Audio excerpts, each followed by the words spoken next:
Okay, welcome, as I said, to today's ParaBoss webinar. ParaBoss is Australia's resource for the control of worms, lice, flies and ticks. My name is Fiona MacArthur and I'm a member of our ParaBoss extension team. ParaBoss, in case you don't know, is a joint initiative of Australian Wool Innovation, Meat and Livestock Australia, the University of New England and Animal Health Australia. Today's webinar will be a spring parasite update by Dr Jillian Kelly. Before I introduce Jillian and we get underway with the webinar, I'd just like to give you a brief update about ParaBoss. ParaBoss, for those of you who may know, is currently and has been for a while going over a major overhaul, making it easier and better than ever for producers to manage their parasites. The website redevelopment comes to you as part of a broader project funded by Meat and Livestock Australia, Australian Wool Innovation and Animal Health Australia. The new website culminates a significant body of work from parasite management experts from across Australia who were involved in the reviewing and redevelopment of this online resource.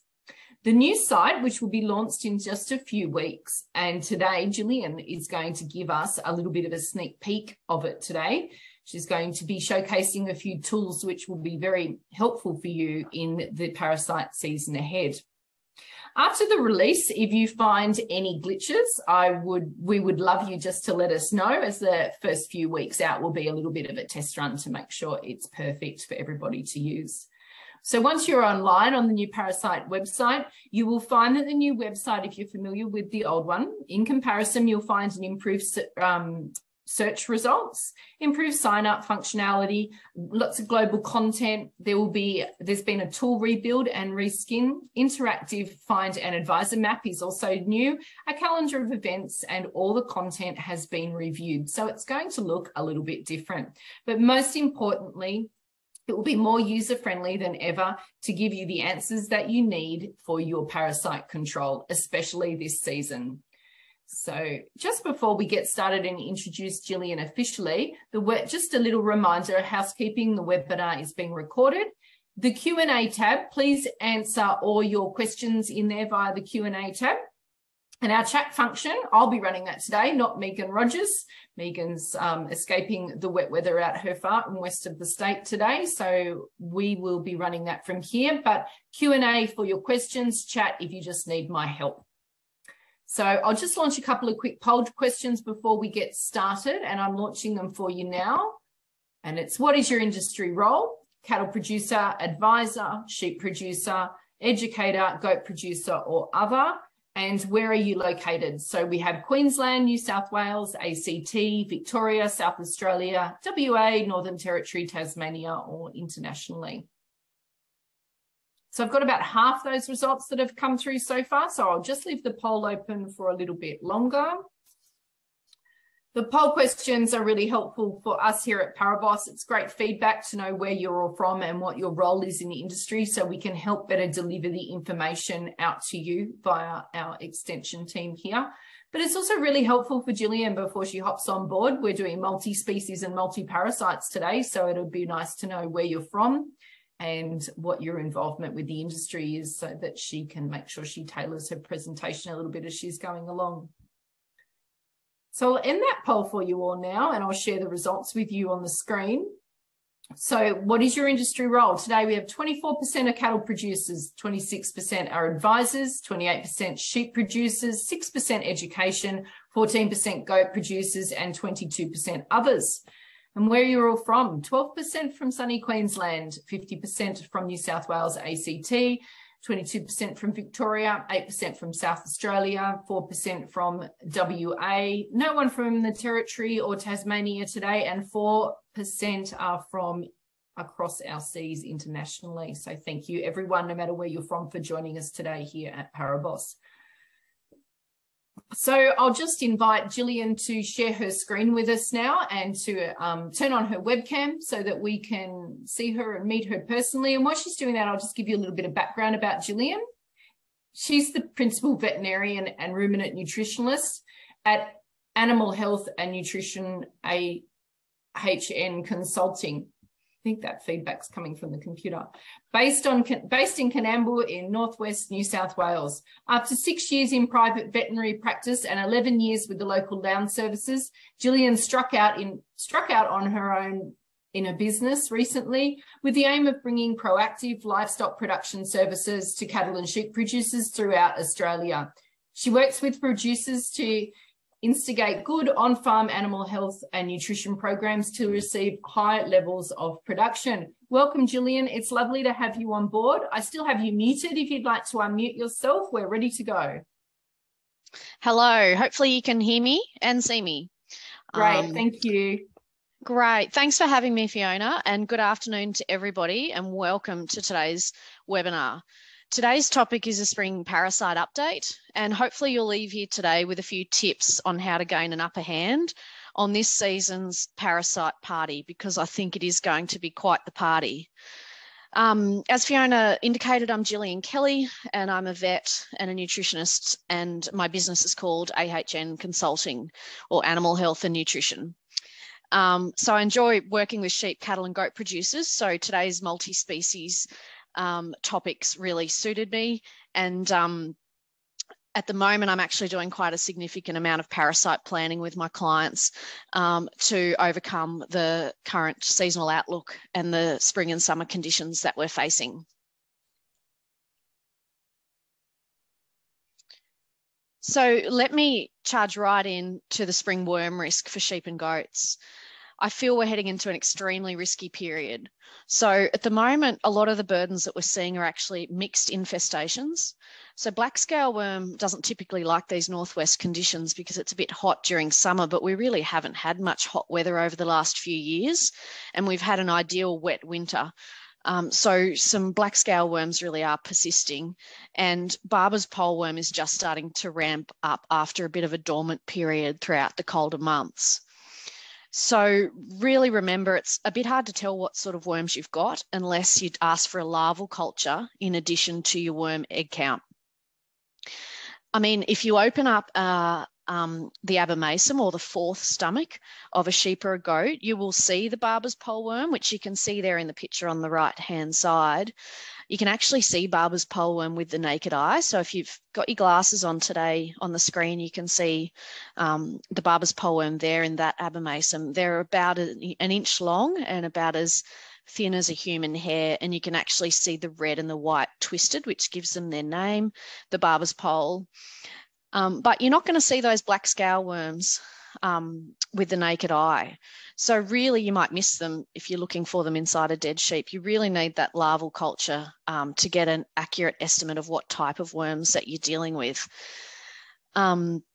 So bear that in mind next time you run a sample into the local rural reseller or you send a sample to the lab. It might be just worth spending that bit of extra money and getting that larval culture. We're heading into the third wet spring and summer season in a row for at least northwest New South Wales. So in a lot of areas, the Barber's poleworm contamination on the paddocks is extremely high. Most people will have very few clean paddocks, and that's going to make parasite management really challenging this season. And also a strategy that producers will often use is to put livestock onto stubble. But with wet weather predicted and a La Nina forecast, this might not be possible. So and also it might be really difficult to access sheep and goats if we do get the La Nina forecast and a lot of rain. So these sorts of things need to be taken into consideration when developing a parasite management plan right from the outset of the season. Just another added layer of complexity is that there's significant levels of drench resistance in many areas. So we certainly are heading into a really challenging period. Just a refresher on the roundworm life cycle. Hopefully you can all make sense of the diagram that's on your screen. Adult worms in the sheep or the goat lay eggs, and there's a bit of a difference between species. For example, Barber's poleworm lay loads of eggs, so each adult will lay about 10,000 eggs a day. And once an egg hits the ground, if the conditions are right, so in particular temperature, so nice, mildly warm temperatures and some moisture, which they are at the moment, or they soon will be in many areas, the eggs rapidly develop through an L1, L2, and then finally the L3 stage. And this can occur in as little as 4 days under ideal circumstances. So these L3s are really tough once they get to that stage. And so if they're deposited in autumn, they'll probably overwinter really well, and they'll be there ready to infect sheep in springtime. So those L3s, they're infective. And once they detect some rain or dew, so a bit of moisture and some warmth and some sunlight, they'll wriggle up the pasture, ready to be eaten by a sheep or a goat that comes past. If they don't find a mouth, they die after their energy reserves are used up. And even though they're pretty tough and they can handle the cold weather, so they overwinter quite well, they're pretty susceptible to dying if the temperature gets above 40 degrees. The problem is we haven't had a lot of 40-degree weather in recent years over our summers. And we just, there's such a pasture canopy that the ground is quite protected. So even if the ambient temperature gets really hot, the down on the ground level is really not that warm. So we've had extreme survival of those L3s on the paddocks. Once those L3s are eaten by a sheep or a goat, they develop into an adult worm, and then they themselves start excreting eggs. And the time taken from an L3 to turn into an adult can be about 18 to 21 days. So clinically, Barber's poleworm tends to make sheep look quite anemic, and they suck blood, so they'll have pale gums and they develop a bottle jaw. And they can go from having quite low burdens to quite high burdens very rapidly. So sometimes you don't see any clinical signs. They just go from looking good to being dead very quickly. Whereas with your Blackscale worms, the clinical signs are more that the sheep look quite scoury and quite ill-thrifty. So your best bet is to worm test, don't guess. I reckon the best money that you'll spend this season will be a worm test. So just to give you an idea, a significant Barber's poleworm burden on an egg count is greater than about 500 eggs per gram. So that indicates that the animal will be having a slight production loss, and that it might require a drench. But if you wait for them to look sick and anemic, their egg counts are probably up somewhere over 5,000. And once they start to die, their egg counts are somewhere above 10,000. So if you wait for the clinical signs, you may well have dead sheep before, or dead goats before you know it. And also you've just allowed that animal to have an extreme egg laying capability onto the pasture. And at this time of year, because that larval development is so ideal, you might, that ability to lay eggs and to have them hatch and become L3s and reinfect is extreme. So this allowing animals to do that may compound the problem further, and it might make it much more difficult for you to get on top of the problem over the coming months or even coming years. So a worm test just allows you to detect those burdens quite early before they pump out eggs into the environment and contaminate lots and lots of pastures with lots and lots of L3s. So knowing where the worm larvae are on the paddock is really important in terms of grazing management. Most worm larvae live within 5 centimetres of the ground. There's very few that live above 10 centimetres of the pasture height. So for example, I had a producer this week talking to, and he'd worm tested a few mobs, and his twinners had quite low counts, which was amazing considering that they'd had the pressure of twin lambs on them. But his singles had an egg count of about 2,500 eggs per gram. And we had a yarn about why that might be. And it turns out that in that particular paddock, the sheep actually congregate and graze heavily a sandridge. So they're grazing quite low to the ground in certain areas of the paddock. And that's probably why they've got a higher egg count, because they're grazing low in certain congregated areas. And this concept will be really important to goat producers, as goats have evolved to be better adapted to desert or rangeland environments and haven't got great natural immunity to worms. So it's vitally important that they're not really allowed to eat really low to the ground, and that they're encouraged to graze from the top of pasture butts or from the foliage of trees rather than really low on the ground. So worm eggs need specific, as we've talked about, they need specific conditions to hatch into infected larvae. And this graph just demonstrates how tough those L3s under different daily temperature conditions. So if you have a look at the light blue line on that graph, which indicates a daily maximum temperature of 15 degrees, which is, I don't know, roughly a typical winter's day in this part of the world, the L3s can survive for 150 to 180 days. This is 5 to 6 months. So that just demonstrates that whatever L3s were deposited in autumn are sitting there waiting for the ideal conditions to infect sheep and goats this spring. And this is why it takes so long of spelling to clean up pastures. So in warmer regions, so it takes about 2 months during the hottest months and about 5 months during the coldest months. And in colder regions, so for example, the tablelands, it takes about 3 months during the hottest months and 6 months during the coldest months, which is really difficult to achieve on farm. And you can find that graph and loads of other information on the ParaBoss website, which we're going to get onto in just a sec. I'd just briefly like to touch on drench resistance. I've heard a lot of people say over the years that Western sheep or goats don't have drench resistance, but this is really far from the truth. So if you think about how they work or how the worm life cycle works, the Western environment is pretty hot and dry most of the time. So what it does is it kills a lot of larvae in the environment just from the heat and the desiccation. So the only worms left in that situation are the worms inside the belly of the sheep or the goat.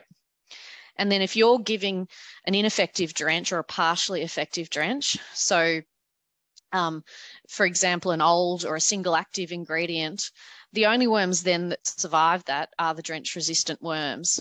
So in some regards, sheep from an arid environment are much more they're much more likely to have drench resistance in some situations. So just bear that in mind. No one is exempt from drench resistance. And this is just some data from Central West New South Wales from local land services that shows the drench resistance for the different active ingredients just for that region. So a lot of these trials were done around Coonamble and Nyngan. And so, for example, you can see that moxidectin, for example, very widely used drench, is effective on about 38% of farms in that area. So I just wanted to mention that, and drench resistance is worth taking into consideration no matter your geographical location. If we get on now to the new ParaBoss website, I'm very proud to let you know that ParaBoss will be launching it very soon. And I'm very lucky in that I've been given a sneak peek to share with you all today. So pretty much the handiest thing that I think that I found by having an early play with this website is the tools button up in the top right-hand side. So it's indicated by the red arrow. So if you click on that, it takes you to the tools page. Now the tools are broken up into flies, lice, general parasites and worms, as indicated by the red arrow on the top selection menu. Sticking with the worms that we've been talking about, if you click on the Worm Boss section, it brings up a few handy options. Oops, I'll just go back. So today I'd like to firstly introduce you to the Drench Decision Guide, which is the first option. Once you click on the Drench Decision Guide, you can then select whether you'd like to target it for sheep or for goats. And then you can target it for your specific area, which you can find on the interactive map, which you can see there on the right-hand side, which is broken up into regions for most of the main sheep producing areas in the country. Once you're in the tool, you click on I agree to start the guide, and alternatively, you can download and print the information as a PDF file. So the guide then walks you through some pretty straightforward questions. For example, do you have a worm egg count? Hopefully you do. Or are there signs of worms? For example, scouring, anemia, bottle jaw. Today, we've pretended that we've clicked on the option that we've got a worm test that's higher than the threshold values. And in case you're unsure or you've forgotten, it actually gives you those threshold values. So this This online tool might be really useful for producers who do their own worm egg counts on farm, as well as those that receive a count from the lab, a vet clinic, or a rural reseller. So once you've clicked through the steps, the guide will give you a recommended action based on your location, the time of year, and the questions that you've answered. So in this example, we've had an egg count above the threshold. And you can see on the left-hand side there that it's telling us that our recommended action is to treat now with a short-acting drench, consider a long-acting if low-risk paddocks aren't available, and to do a drench check 10 to 14 days after administration. On the right-hand side in the green box, there's loads of other useful but very easy to follow advice given on how to slow drench resistance, which is really important. And once you get to this stage, you can click on the hyperlink at the bottom, which allows you to review available drenches with the WormBoss drench search. And that will help you find an appropriate drench. This product search function can also be found if you go back to the main WormBoss menu, to the tools, and click on the product search, which is indicated on the left there by the red arrow. Once you're in this product search tool, as you can see there on the right-hand side, you can select drenches based on things like the parasite that you're dealing with, the product name, the group or the active ingredient, application methods, length of protection, and withholding periods. So probably in the period that we're going into, things like length of protection and withholding periods might be really important to help you select those drenches. When you click on the Find Products button after making your choices, it will generate a list of available products that suit your requirements and give you helpful information on each one, such as any resistance data where available. Now, all of this can be pretty complicated, and there's loads of products on the market, and sorting through them can be tricky. There's also a whole lot more to managing internal parasites, I reckon, than just picking a drench. So you might want to speak to your local vet or livestock advisor about your choices. But if you don't have one, you can go back to the ParaBoss main screen, and then where that red arrow is indicating, you can click on the Find an Advisor button back on the home screen, and a list of ParaBoss certified advisors who are trained and accredited in parasite management for your area will appear. And then you can select one that might suit you and get in contact with them for some specific advice. The other really great thing that's featured on the ParaBoss website are these regional control programs. So these basically include more detailed information on integrated parasite management for your area. And they're really more about more long-term strategies that you could undertake on your farm to help control worms. So things like how to create low worm risk paddocks, how to breed resistant sheep and feed sheep better or goats better for worm resistance, when to worm test throughout the year, how to drench or use Barbavax at recommended times, and manage drench resistance. So yeah, those regional control programs, which again, you can select your area from the interactive map, are very useful with more of a long-term view. I just want to briefly touch on worms in cattle now. There's a lot of information on the website, again, about worms in cattle, but just from a practical in the field perspective, worms in cattle are often thought, at least in the beef situation in Western New South Wales, not to be a big deal. And I've often heard it said that adult beef cattle, don't really need a drench and that they'll take care of their parasite burdens on their own. But I don't think this is necessarily true, and it's especially not true this season. I've seen clinical worm burdens in both adult cattle and weaners or growing animals, both trade stock and homebred stock this year. So some use of anthelmintics and some management of parasites will be advisable in many areas and in many situations this spring. So the little fellow on the right-hand side, yeah, they were clinically affected by worms. They were trade stock. They were a bit undernourished, and yeah, they were clinically affected by Barber's poleworm, and that was what caused his bottle jaw. But but a lot of the burdens that we are seeing are mixed. So Barber's poleworm, Couperia, and Ostatagia are all involved in many cases. We also do know that there is resistance to anthelmintics in cattle developing. So choosing an appropriate drench, so for example, maybe some of the newer compounds, some combinations, and being very selective with your administration method and your dose rates can be really important. Worm egg counts in cattle are not as reliable as in sheep and goats, so use them with caution.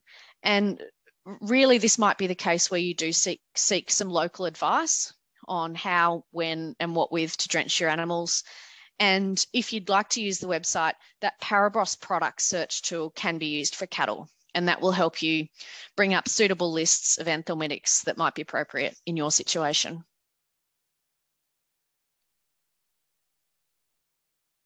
Moving on to flies, I think that we're also really heading into an extremely high risk period for sheep blowflies this year. And in some areas, this has already started. So the best approach to blowflies is to be on the front foot. Develop a plan early in the season rather than be reacting to loads of struck sheep later on. Start your prevention really early before fly numbers build. Blowflies can travel 2 to 5 kilometres. So although inheriting flies from your neighbour is a possibility, many farms breed their own. So in terms of prevention, start early, use appropriate chemicals and apply carefully and use high doses. Take into consideration your timing of shearing and crutching and use these as a priority to help reduce burdens. And monitor sheep daily. Whether they're treated or not, they need to be monitored daily to detect struck individuals, even if they've got preventative chemicals on them. Struck sheep need to be treated as soon as they're detected appropriately and then culled from the mob. So treatment of a struck sheep involves shearing the area with a 5 centimetre clear margin and exploring any little maggot tracks that occur around the struck area. They need to be then treated with an appropriate fly strike dressing. And this is super important, but something that I'd see most farmers not do. Bagging the maggoty wool and the maggots and the yuck into a black plastic bag, tying the top and leaving it in the sun.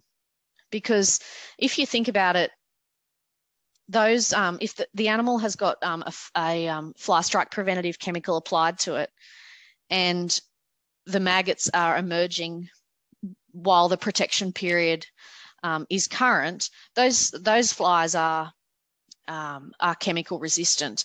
And if you allow them to lay maggots and those maggots develop into adult flies, you're just perpetuating the cycle. So you're allowing flies that are chemical resistant to breed on your farm. And this is where a lot of our chemical resistance is coming from and why the levels of chemical resistance are increasing rapidly. So yeah, treatment of struck sheep is really important and killing those maggots rather than just allowing them to live on in the environment on the ground in that maggoty wool. And that's what you can see happening there on the right-hand side.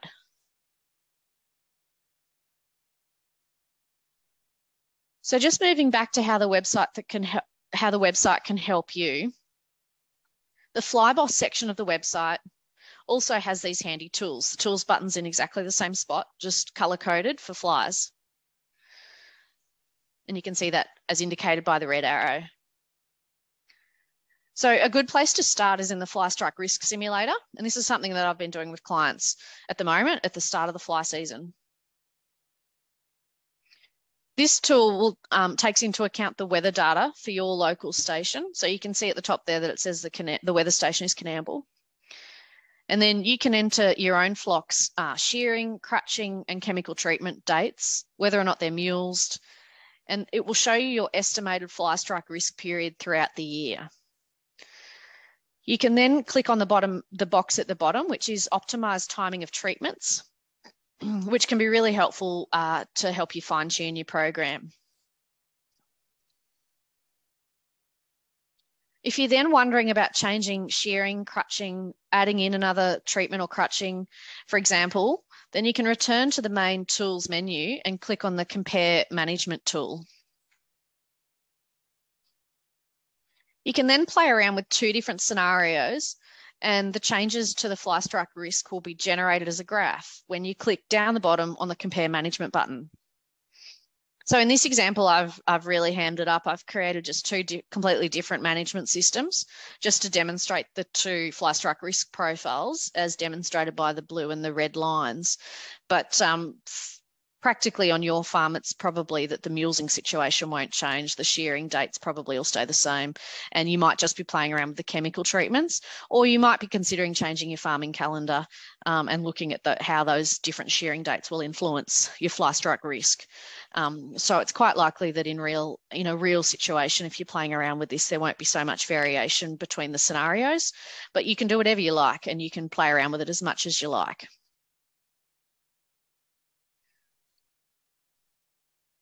So once you've considered your plan and your management calendar, you can come back to the tools main menu and you can click down the bottom on product search. So this product search features exists for flies as well as for worms.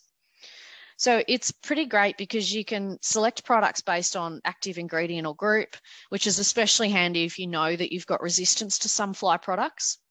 Application method, which is especially handy to suit the facilities available on your farm, and withholding periods and ESIs for wool or for meat. So just a note on some resistance. There was some studies done in 2020 which showed some alarmingly high levels of resistance to a lot of the main chemicals used. So Narelle Sales and the team at DPI are running a project this season, again, with free maggot resistance testing in some areas, particularly those areas which weren't heavily represented in the last study.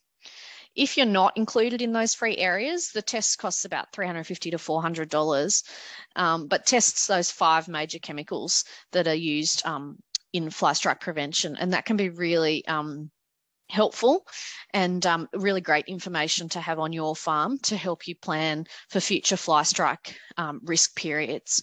So I highly recommend that. And if you get in touch with your local vet or livestock advisor, they can help guide you to that, to making those tests available to you.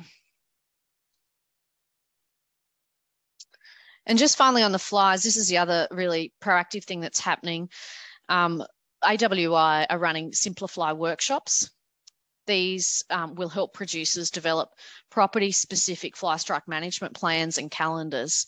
And they're one-day workshops. They're delivered by AWI accredited advisors in partnership with the state grower extension networks. And they will help wool growers reduce the incidence and impact of fly strike on their flocks and their profits. So look out for one of them coming to a place near you. And as mentioned by Fiona earlier in the webinar, the new ParaBoss website will feature a calendar of events. So they will be available via that when they come online.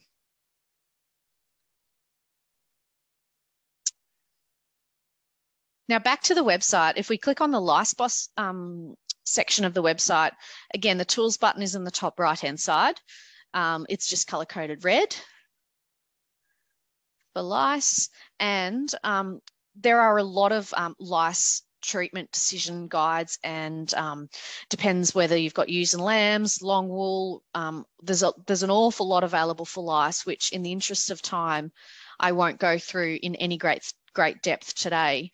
But bear in mind, just this year with the current fly strike risk, and I think a lot of people will be probably applying considerable chemicals for fly strike prevention. Just to bear in mind that some of those products are useful for lice as well as flies. And if you really shouldn't be using the same chemical twice in a season. So if you've selected to use that product for fly prevention, try not to use it for lice prevention, and vice versa. So bear that in mind at the beginning of your planning process, And and that LiceBoss treatment decision guide might help you make that decision, as well as the product search tool, which is just below that. So I just didn't go too in depth into the LiceBoss tools today, just because I think that the lice risk really hasn't increased depending on the season. And I wanted to spend a bit of time focusing on worms and fly strike, just because of the situation that we're moving into. But the website really does have great tools for lice, and that will be really helpful to producers.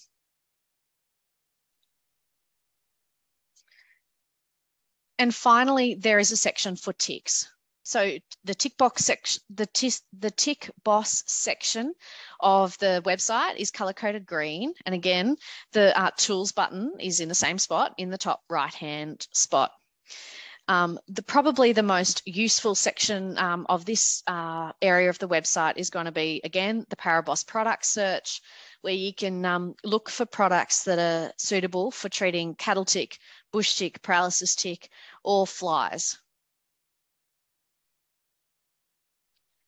So my prediction for this spring and summer is that nuisance flies such as buffalo fly may trouble cattle across a wider area than generally seen.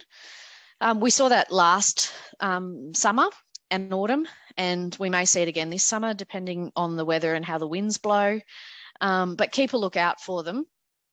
And in some regions, keep an eye out for ticks on stock, including cattle tick and paralysis tick, remembering that cattle tick is notifiable in some states. Now, the ParaBoss website has these great regional recommendation tools. So it will walk you through preventative measures for flies and ticks. So, for example, I have just keyed in here that we're in subtropical coastal Queensland. I wish I was in subtropical coastal Queensland. That sounds like a pretty nice place to be at the moment. But if we pretend that we've got cattle in that area, it will bring up some seasonal trends for ticks and some tips on flies. And it basically tells you when to treat and how to treat. And then you can use the product selection guide available on the website to help you select those products.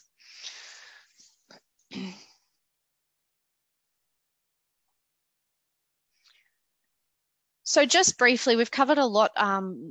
It was a big ask and a huge amount of information to cover sheep, cattle and goats, worms, lice, flies and ticks in 40 minutes. But that's why it's quite brief, and we're focused on the website tools that you can take advantage of in a few weeks when they're available, and hopefully bookmark this webinar and go back and watch it if you need assistance with that website navigation as that time draws nearer. But these are my calls to action, or things that I think you should be taking note of at the moment. Do a worm test, and I'm recommending for sheep and goat producers in my area at the moment to worm test mobs every 4 weeks over this coming period. And at least at the start of the season, ask for a larval culture if you haven't done one lately. Just work out what sort of worms you're dealing with so that we know what to expect in coming months. So take care and ask advice when you're selecting a drench, just taking into account things like resistance. Now, it's great if you've done a drench resistance trial on your farm in recent years. If not, there's probably some regional drench resistance data that you can rely on to give you a bit of a guide. And the other thing that's really important is larval burdens on paddocks. So as we said, a lot of paddocks are going to be dirty. You can give them a really effective knockdown drench, like a short-acting drench, and put them onto a heavily contaminated pasture. And those sheep or goats will have adult worm burdens back in their bellies in 3 weeks. So just bear that in mind, and you may need some advice or some very careful consideration and use of the online ParaBoss tools to make those decisions for effective parasite management. You will need to probably consider managing worms in cattle, especially young cattle or trade cattle. So definitely consider that and bear that in mind this spring. Plan for the fly season now, using a range of preventative techniques, not just relying on chemicals. Monitor flocks regularly, bag and kill, treat struck sheep, and then bag and kill those maggots. That's really important. When treating for lice, take into account flies and what chemicals you're going to use for flies this year, and don't double up. And plan for ticks and flies in cattle using those regional programs tools. And the website, of course, is www.paraboss.com.au. So I just want to say thank you to ParaBoss for having me. Those are my contact details, and I'll be happy to hang around and answer any questions. Thanks, Fiona. Thanks, Jillian. I'll leave... Are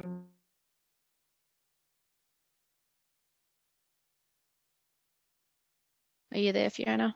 Sorry. Thanks, Jillian. You can leave your contact details on the screen if you like, if you want to go back one slide, just to let people have a chance to, write them down. That's perfect. And we've had a few questions come through, so I'll kick them off. The first question came through, I believe, when we were talking about worms for sheep, and it was, does burning the country off help with, I'm assuming, the larval pasture contamination? Yes, it can do.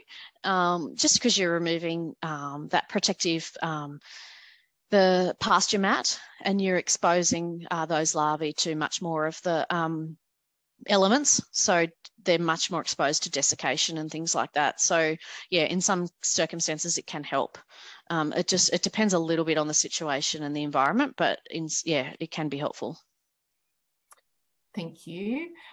Next question, drench resistance, the criteria for effective. I'm imagining that translates to what is an effective drench, Jillian? Yeah, good question. So an effective drench is one that kills more than 95% of worms. So usually what we do is to do a trial, you do an egg count to start with. And then if a drench is effective, it will reduce that egg count by 95% or greater. Thanks, Jillian. The next question is a little bit of a scenario. If you get a worm egg count test back and it's high, what should you do while you wait for the larval culture to be done? If you have Barber's pole, could that wait time end up being critical? Yeah, it could be. And that's where I think you need to talk to a local advisor that understands your situation and your environment. It's always good if we can not get into those situations because, I mean, I know it's not always possible. And at the moment, egg counts are rising rapidly. But sometimes I do see people, they do an egg count and they do ask for the larval culture and they pay for it, but they get the result back and they can't wait, so they drench anyway. I guess if you're in that situation, you just hedge your bets and you select a drench that kills both Blackscale worm and Barber's pole worm, and you hedge your bets and hope for the best, and hopefully get the larval culture back afterwards and think, oh, phew, we've made the right choice. But I think that's a situation where you probably do need you need to toss that over with someone who can give you some decent local advice. Thanks, Jillian. I'll just go back and share my screen for a few last minute screen time, but I'm going to come back and check to make sure there's no more questions. So if you have any final questions for Jillian, start typing them now, because I'm just about to do a couple of final slides. So just a little bit of a reminder, there is that's a sensitive screen, a follow-up survey. The link will be launched at the end of the presentation, so please stay online. It'll come straight on. You don't have to click on anything. It'll be ready to go. They're 5 very short questions, so I thank you in advance for your feedback and filling them in. And the recording will be available on our YouTube channel shortly, so watch our social media pages for that. And a little reminder, our next webinar, so save the date. We're going to be talking all about fly strike next time. So we're still in the process of developing this webinar for next month on the 18th of October at 1 p.m. But it's going to be a great one, and I think it'll be really timely, as Jillian's just pointed out. It's going to be a pretty horrific season for flies and worms particularly. So we're going to be talking all about flies next month, so save the date for that. So I'm just going to go back to the Q&A now, because there's been a few questions that have come back through. So thanks everyone for your questions. If you have persistent Blackscale worm problems, will a single goat within an otherwise healthy mob how should you manage it? So sorry, if you have, I didn't get a chance to pre-read this. If you have a persistent black scale worm problem in one goat, will it affect the rest of the mob? How should that goat be managed? Yes, potentially it can. Potentially that goat could, depending on the seasonal conditions, we know that black scale worms prefer wet winters, or that's those sorts of conditions, colder temperatures and moisture. So if it's under the right conditions, that goat may well contaminate the environment significantly and expose the other goats to those larvae. But I would be interested in why that goat is persistently infected with an egg count to start with, and if the egg count is low, maybe investigating other reasons why that goat might be scouring. So some veterinary advice might be useful in that particular situation. Thanks, Jill. One moment. Let's go back up a little bit here. Oh, do you have any sense that there may be drench shortages in the future, given that there's such a big year for worms? Look, I think that might have been an issue in previous years. It might depend a bit on the particular drench in question. I was at an event last week at Dunedoo with Delta Ag and some of the companies that make some of those products, and they were all saying that they have forecasted that it's going to be a really intense year for flies and for worms, and so they have stocked warehouses in preparation for that. But I still think that there'll be variations on that. So it might be best to inquire with your rural merchandise store. And as I keep saying, I sound a bit like a broken record, don't I? But just plan ahead and yeah, just start to forecast what you might need on your farm. Thanks. Next question. Is it advisable to treat cattle regardless of how high or low their count comes back? Because I know in one of those previous slides you mentioned that the counts can be unreliable. So I'd say this question was around that. Yeah, so yeah, egg counts can be a bit unreliable. We know that worms such as Barber's poleworm and Cuperia do shed eggs in cattle, but we know that Ostatagia in particular, they can be really damaging to the cow. So those larvae can bury into the wall of the fourth stomach and cause considerable disruption to that abomasum and to its nutrient absorption function. But because they're a larval stage, they won't actually excrete any eggs. So you can have a very low count or a zero count in cattle, but you've still got a significant parasite burden that is doing damage to that animal, and so they can require a drench. So yeah, worm egg counts are very unreliable in cattle, especially in adult cattle, and so yeah, so that makes them not as useful as in sheep and goats. And so in terms of choosing to drench and working out a drenching plan for your cattle, you really are best to talk to a local vet or livestock advisor and use those regional control program resources on the ParaBoss website. Wonderful. Next question. Advice, please, on drenching when going on to stubbles. So you mentioned that the wet weather with stubbles may be problematic this year. This has caused resistance due to refugia, etc., for this producer. He believes recently, in the past, sorry. What and when would you drench before going on to stubbles? I like to use stubbles because they're usually hot, dry areas where the environment will kill the parasites on the ground for you. So sometimes I will drench going on to stubble if the egg counts are extremely high and we fear that the animals are going to die in the next few weeks. But if their egg counts are low, or moderate, and it truly is a hot, dry period, I'd actually prefer to put them on there undrenched, allow them to wander around and poo out all their eggs and all their larvae onto the paddock and have them die on the hot, bare ground, and then drench them coming off the stubble. I think that's a better scenario, and it's a way of utilising the environment to kill some stages of the parasite as opposed to relying on the drench. sometimes we need to drench onto stubble if they're really, really wormy and we're going to have an animal health crisis in the meantime. And I mean, sometimes too with the weather, the stubble isn't hot and bare. It's got a lot of regrowth between the stubble and the ground's wet. So yeah, there's a few situations like that where yeah, that advice might waver. But in general, stubbles and hot bare ground is a good way to use the environment to kill the parasites instead of the drench. Thanks, Jillian.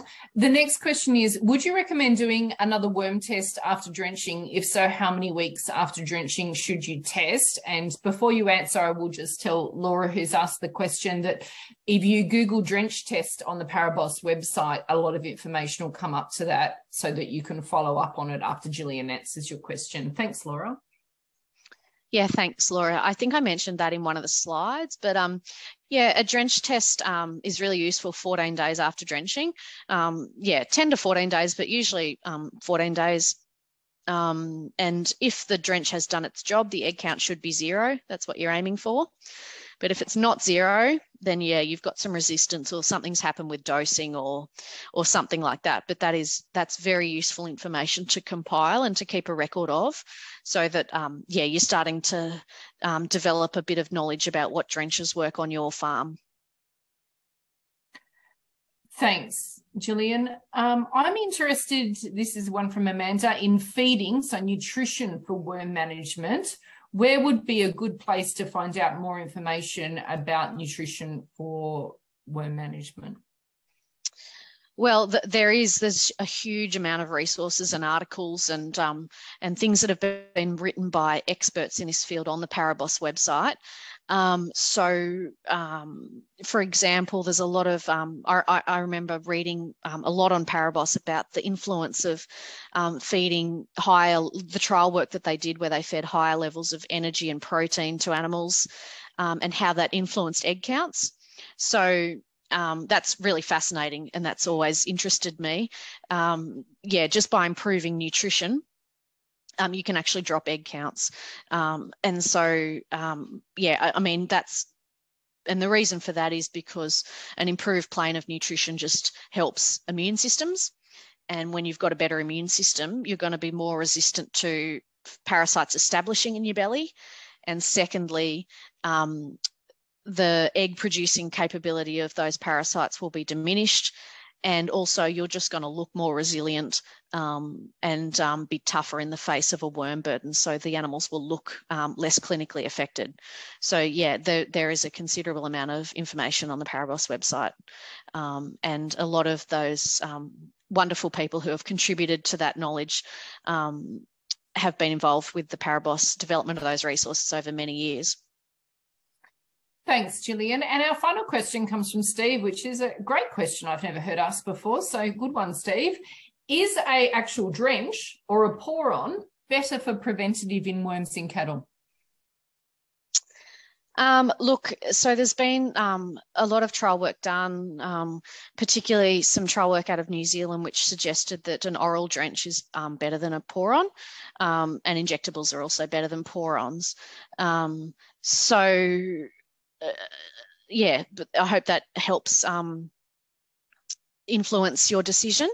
But regardless of the type of drench that you choose, I think there's other things that should be considered as well, such as dosing appropriately. So, for example, dosing for the heaviest in the mob, and if that means splitting the mob 2 ways or something like that to get them appropriately drenched, that's a good idea. And also, yeah, just administration technique and how you apply or how you give that drench is also super important. Wonderful. Thank you very much, Jillian. It's lovely to have you on board today. And that brings us to the end of our webinar for today. So thank you, everybody, for joining us at the ParaBoss webinar today. And we look forward to seeing you next month. In the meantime, feel free to connect with us through our Facebook page. You can email us at admin@paraboss.com.au, or please subscribe to our e-newsletter through our website. Thank you so much. And thank you once again, Jillian. Thanks very much for having me. Bye for now. Bye.